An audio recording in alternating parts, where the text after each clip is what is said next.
Hello दोस्तों, स्वागत है आपका इस यूट्यूब चैनल पे। और आज हम इस वीडियो में बात करेंगे मैट्रिक परीक्षा के लिए ग्राफ। जैसे कि आप लोग जानते हैं कि एग्जाम में ग्राफ जो आपका है प्रत्येक साल 5 अंक में पूछे जाते हैं।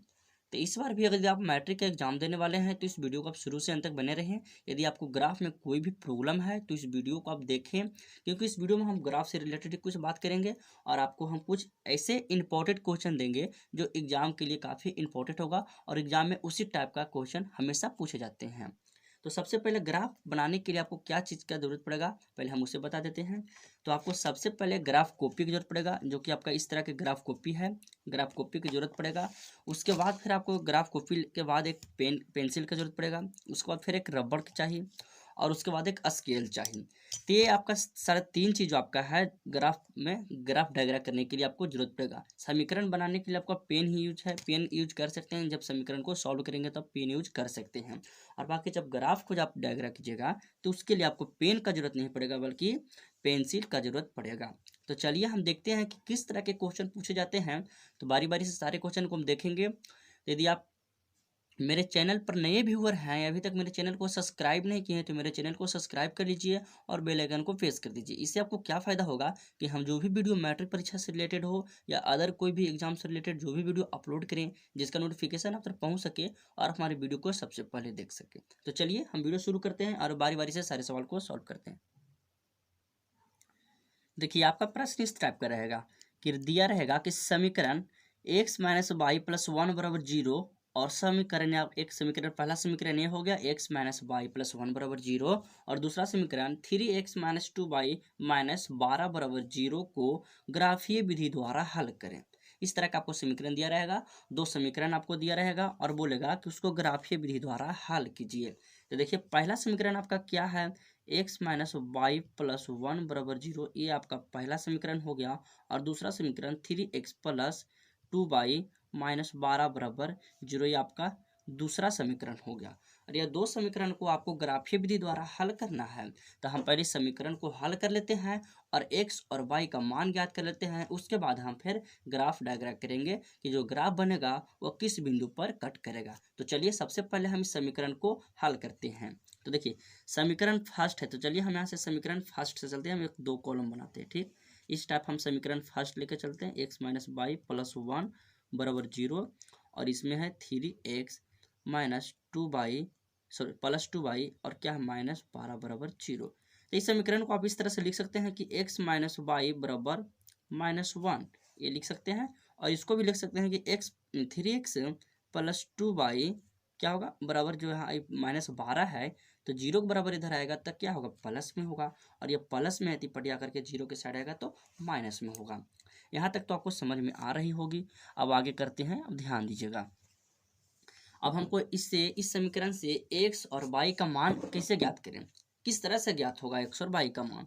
तो ध्यान दीजिएगा कि किस तरह से ज्ञात करते हैं। तो यहाँ पर आपको एक बार एक्स की जगह जीरो पुट कीजिएगा, ठीक। एक्स बराबर जीरो पुट करने पर आपको लिखना है इसी तरह से कि एक्स बराबर जीरो पुट करने पर मेन, देखिए आपका एग्जाम में जो समीकरण का सॉल्यूशन कीजिएगा वो कम मायने रखता है। सबसे ज़्यादा मायने यदि 5 नंबर में पूछता है तो 2 नंबर में आपका सॉल्यूशन को मायने रखता है और 3 नंबर में आपका जो ग्राफ का डायग्राम बनेगा। देखिए, जो इस तरह आप ग्राफ बनाइएगा, इस तरह का आप ग्राफ बनाएगा तो इसी को आपको 3 नंबर में एकदम रखेगा कन्फर्म, इससे आपको 3 नंबर पक्का मिलेगा। इसमें थोड़ा सा भी मिस्टेक आप कीजिएगा तो आपको नंबर नहीं मिलेगा। तो बस आप ध्यान दीजिएगा, पहले समीकरण सॉल्व करते हैं, उसके बाद हम फिर ग्राफ को भी डायग्राम करेंगे। तो हम क्या बोले, एक्स बराबर एक बार हमको जीरो पुट करना है। आपको बहुत आसानी होगा समीकरण को सॉल्व करने के लिए यदि आप जीरो पुट करते हैं। तो एक्स बराबर हम जीरो पुट करेंगे तो एक्स की जगह जीरो, यानी कि जीरो माइनस बाई बराबर क्या होगा, माइनस वन होगा। तो जीरो जीरो यानी कि 22 कट गया तो क्या होगा, तो बाई बराबर मेरा फाइनल वन आ गया। एक बार हम एक्स बराबर जीरो रखे तो बाई बराबर क्या हमको आया, वन आया। उसके बाद फिर आपको एक यहाँ कॉलम बनाना है। इस तरह से आपको एक कॉलम बना लीजिएगा, बॉक्स बनाइएगा। ध्यान दीजिएगा, इस तरह से आपको एक बॉक्स बना लेना है और एक्स और वाई बॉक्स में लिखना है। और सिर्फ 2 कॉलम ही बनाइए। बहुत सारे लोग टीचर बोलेंगे कि 3 कॉलम बनाओ, 4 कॉलम बनाओ, लेकिन आपको उतना नहीं बनाना है। 2 कॉलम ही बनाइए, आप आंसर तक पहुंच जाइएगा। अब ध्यान देना है, अब ध्यान दीजिएगा कि x बराबर हम 0 रखे थे, तो x बराबर यहाँ 0 रखे थे, तो y का मान हमको क्या आया था, +1 आया y का मान, तो y का मान यहाँ आपको 1 आ गया। अब एक कॉलम और बच रहा है, तो इसको भी पूरा कम से कम मिनिमम आपको 2 कॉलम लेके चलना है, एक कॉलम से आपका नहीं बनेगा, तो मिनिमम आपको 2 कॉलम, तो हम 2 कॉलम लेके चले, हम चाहते तो 3 कॉलम भी कर सकते थे, लेकिन कोई जरूरी नहीं, आपका सोल्यूशन करना कठिन हो जाएगा, इसीलिए आप शॉर्ट में ही निकलिए। तो 2 कॉलम यानी कि अब हमको x बराबर जो आपको रखना है, अब x बराबर हम 0 रखे थे तो y का मान हमको 1 मिला था, ठीक, x बराबर 0 रखे तो y का मान 1 मिला था। अब आपको यहाँ पर y बराबर 0 पुट करना होगा, y बराबर 0 पुट करना है, तो ध्यान दीजिएगा, देखिएगा समीकरण यही है, तो x माइनस y है, तो y की जगह हम 0 पुट करने के लिए बोले तो 0 बराबर क्या होगा, -1 होगा। तो x बराबर हम फाइनल क्या बोल सकते हैं, -1 बोल सकते हैं। यानी कि अब दोबारा में हम जब y का मान 0 पुट किए तो x जो मेरा आया -1 आ गया। यहाँ तक आपको समझ में आ रही होगी।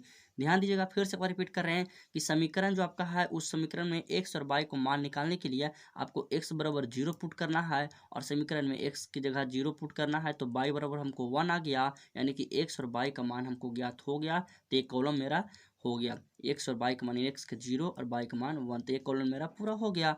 और हमको y बराबर 0 पुट करना है, तो y बराबर हम 0 पुट किए तो x का जो मेरा मान था -1 आ गया, यानी कि मेरा ये जो समीकरण था, इस समीकरण में एक कॉलम जो आपका ये कॉलम आ गया, फर्स्ट कॉलम पूरा हो गया, यानी कि x और y का मान पूरा हो गया। इससे आपका समीकरण, इससे आपका ग्राफ निकल सकता है।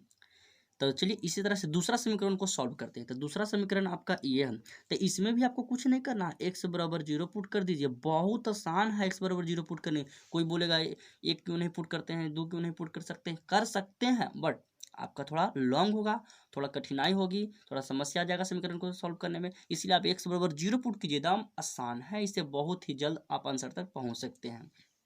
तो x बराबर हम 0 पुट किए, तो 3x यानी कि 3 गुना 0, 0 क्यों, तो क्योंकि x बराबर हम 0 लेके चले हैं ना, इसीलिए +2 y बराबर 12, और 3 गुना 0 तो 0 हो गया, तो ये तो पूरा टर्म 0 हो गया, तो बच गया क्या, 2y बराबर 12 बच गया, और इसको काटिए 2 छक 12, यानी कि y बराबर आपका 6 आ गया। तो x बराबर 0 और y बराबर 6, इसीलिए कॉलम यहाँ छोटा सा एक कॉलम भी यहाँ हम बना लेते हैं, एक दिखाई आप लोग को नहीं दे रहा है, चलिए दे रहा हूँ, एक छोटा सा कॉलम यहाँ भी आपको बॉक्स इस तरह से बनाना है, और x और y लिखना है, और 2 कॉलम, 2 डिब्बा का हम बनाए हैं, 2 डिब्बा है, 1 2, क्योंकि हमें 2 ही टर्म लेके चलना है। तो x बराबर हम 0 पुट किए तो हमको y बराबर 6 मिला, ठीक, x बराबर 0 पुट किए तो y बराबर 6 मिला।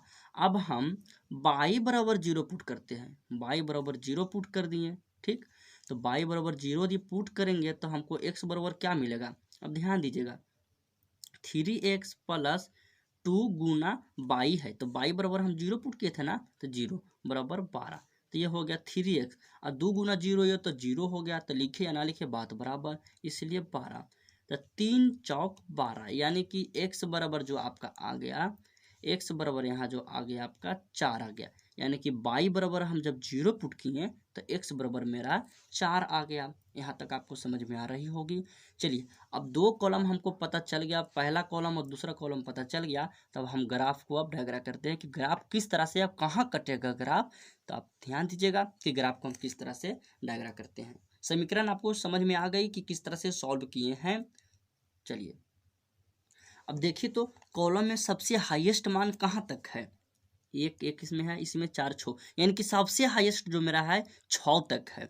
तो आपको जो समीकरण x एक्सिस और y एक्सिस जो बनाइएगा उसमें हाईएस्ट आपको 6 तक लेके चलना है, इससे कम नहीं, इससे ज़्यादा चलेंगे कोई दिक्कत नहीं होगा, लेकिन कम नहीं चलना है। तो हमको लेके चलना है कहाँ तक, 6 तक लेके चलना है, यानी 6 तक लेके चलना है। अब बस देखिए हम पारते हैं x और y एक्सिस डायग्राम करते हैं, और कहाँ कहाँ जो किस बिंदु कहाँ कटेबल करेगा उस बिंदु का मान क्या होगा, बस आप ध्यान देते रहिए और सीखिए।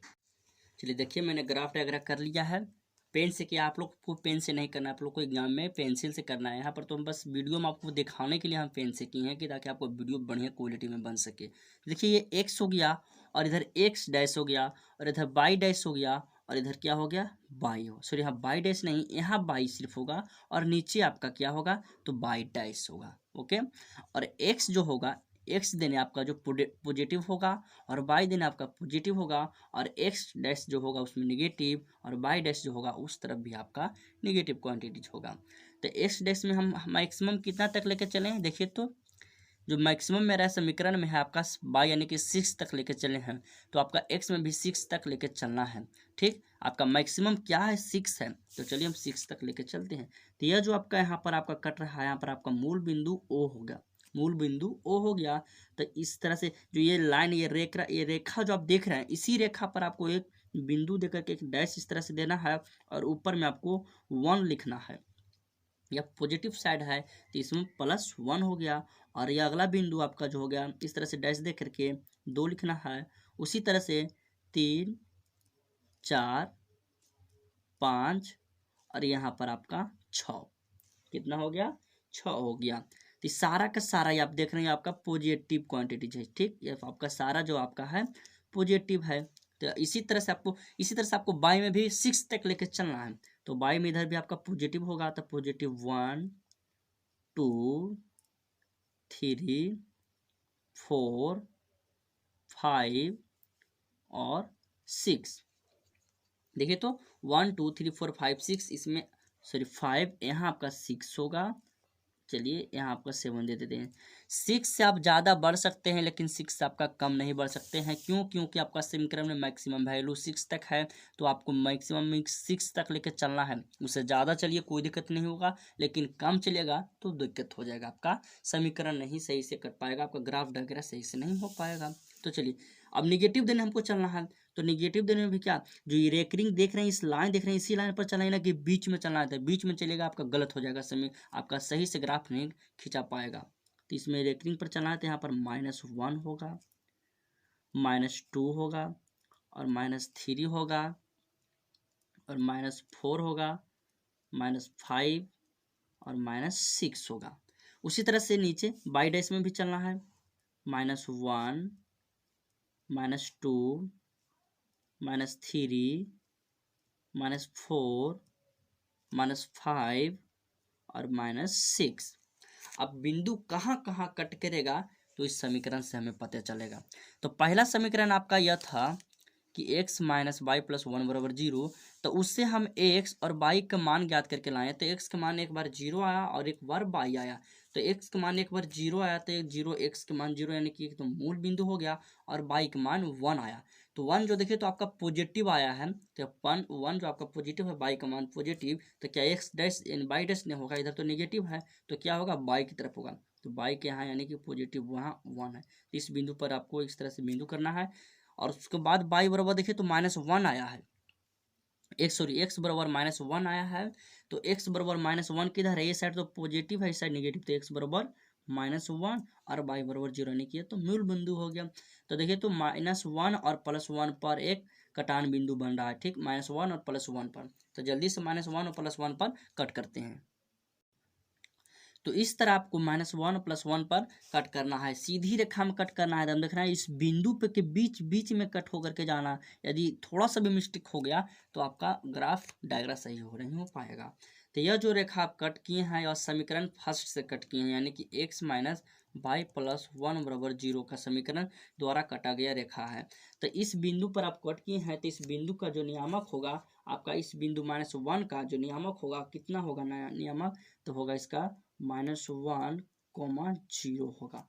ठीक, उसके बाद फिर आपका अगला समीकरण क्या है, तो अगला समीकरण से आपका x का मान 0 आया और y का मान 6 आया है। ठीक, तो x का मान यहाँ तो आपका 0 हो गया और y का मान 6, तो यह पॉजिटिव 6 है, तो पॉजिटिव 6 आपका यहाँ होगा, y का मान पॉजिटिव 6 होगा। और क्या है, y का मान क्या 4 है, सॉरी x का मान 4, तो पॉजिटिव 4 और y का मान 0, तो y का मान यहाँ से 0 हो गया और x का मान 4, यानी कि x का मान 4 तो बोले तो पॉजिटिव 4 होगा। और 6 और 4 इस बिंदु को कट करना है। ठीक, इस बिंदु को कट करना है, तो इस बिंदु को चलिए कट करते हैं।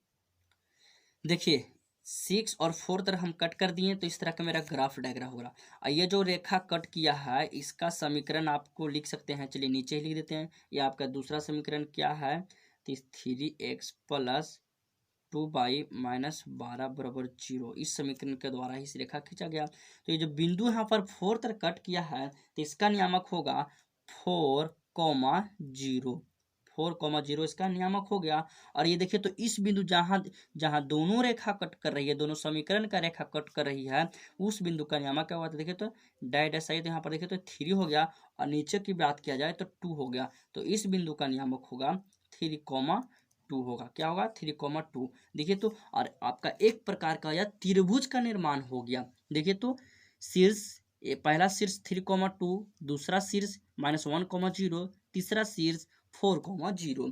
तो आपका क्वेश्चन में इस तरह से पूछेगा कि बने गए त्रिभुज का छायांकित भाग। तो छायांकित भाग देखिए तो हम पेंसिल से कर रहे हैं, तो छायांकित भाग आपका ये, तो इस तरह से आपको छायांकित कर देना है। छायांकित करना सिर्फ, अगर जो क्वेश्चन में बोला कि सिर्फ उस जो त्रिभुज निर्माण हुआ, जो त्रिभुज बना है, उस त्रिभुज को छायांकित करें, तो उस त्रिभुज को आप इसको इस तरह से छायांकित कर दीजिएगा। यदि क्वेश्चन में बोले कि छायांकित भाग का क्षेत्रफल ज्ञात करना है, तो छायांकित भाग का क्षेत्रफल ज्ञात करने के लिए क्या होगा? तो ये देखिए तो आपका मान लीजिए P है, या Q है, और यह R है। तो P का जो आपका कोऑर्डिनेट दिया हुआ है 3,2, और Q का जो कोऑर्डिनेट आपका दिया हुआ है क्या है? -1,0, और R का जो कोऑर्डिनेट आपका दिया हुआ है 4,0। आप त्रिभुज का क्षेत्रफल जानते हैं निर्देशांक ज्यामिति से, त्रिभुज का क्षेत्रफल क्या होता है? तो 1/2 x1। देखिए त्रिभुज का क्षेत्रफल निकालिए कि हम शॉर्ट ट्रिक बताते हैं, ध्यान दीजिएगा। 23, 31, 12, 23, 31, 12 आपका त्रिभुज का क्षेत्रफल है। याद कर लीजिएगा कि त्रिभुज का क्षेत्रफल क्या है।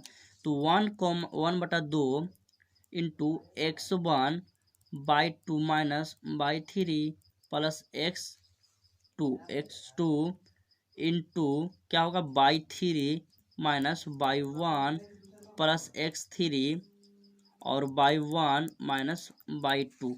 यह आपका त्रिभुज का क्षेत्रफल है। यदि आपका त्रिभुज का क्षेत्रफल इस छायांकित भाग का क्षेत्रफल पूछे, तो इस फार्मूला से आप छायांकित भाग का क्षेत्रफल ज्ञात कर लीजिएगा, आप आंसर तक पहुंच जाएगा। लेकिन आपका छायांकित भाग का क्षेत्रफल नहीं पूछेगा, क्योंकि छायांकित भाग का क्षेत्रफल बोले तो त्रिभुज का क्षेत्रफल निकालिएगा। यानी कि आपका 3 नंबर में पूछता है कि त्रिभुज का क्षेत्रफल ज्ञात करें। 3 शीर्ष दिया हुआ रहेगा और त्रिभुज का क्षेत्रफल पूछेगा, तो आपका 3 नंबर में सवाल आते हैं। बट आपको इस ग्राफ में सिर्फ पूछेगा कि छायांकित भाग का जो त्रिभुज निर्माण हुआ उसको छायांकित करें। तो इसका जो त्रिभुज का मूल बिंदु हो गया, जो त्रिभुज का तीनों शीर्ष होगा, इसमें यह पूछ सकता है कि जो त्रिभुज निर्माण हुआ है उस त्रिभुज का तीनों शीर्ष कौन कौन है। तो त्रिभुज का तीनों शीर्ष आप यहाँ लिख सकते हैं कि अतः अभिष्ट त्रिभुज का शीर्ष, अभिष्ट त्रिभुज का शीर्ष लिख सकते हैं 3,2 -1,0 और 4,0। यह आपका अभिष्ट त्रिभुज का क्षेत्रफल है। बस आपका यही आंसर है। तो दोस्तों, यदि आप वीडियो आपको पसंद आए तो लाइक करें, कमेंट करें और अपने दोस्तों में इस वीडियो को ज़्यादा से ज़्यादा शेयर करें। तो धन्यवाद। अगले वीडियो हम फिर मिलेंगे। आप लोग का लंबी वीडियो पसंद नहीं आता है, इसीलिए हम इस वीडियो में एक क्वेश्चन को सॉल्व किए हैं, और इस वीडियो का समाप्त होते ही हम आपको एक क्वेश्चन दे रहे हैं, उसको आप सॉल्व कीजिए, समझिए। मेरी तरफ से आपका होमवर्क है, तो उसको आप सॉल्व कीजिए। यदि नहीं सॉल्व होता है तो अगले वीडियो में हम उसी को सॉल्व करेंगे। तो मेरा होमवर्क, मेरे इस वीडियो की तरफ से आपके लिए एक होमवर्क है कि 5x - y -5 = 0 समीकरण आपका फर्स्ट है, और 3x - y -3 = 0 यह समीकरण आपका सेकेंड है। तो इस समीकरण को आप ग्राफीय विधि से हल कीजिए और हल करके बताइए कि इसका निर्देशांक ज्यामिति, जिसमें भी आपका एक त्रिभुज का निर्माण होगा और त्रिभुज का शीर्ष जो होगा कौन कौन होगा। तो इसको आप सॉल्व कीजिए, अपने कॉपी पर अपने घर में सॉल्व कीजिए। मेरी तरफ से होमवर्क है। तो धन्यवाद। अगले वीडियो में फिर मिलेंगे। All the best.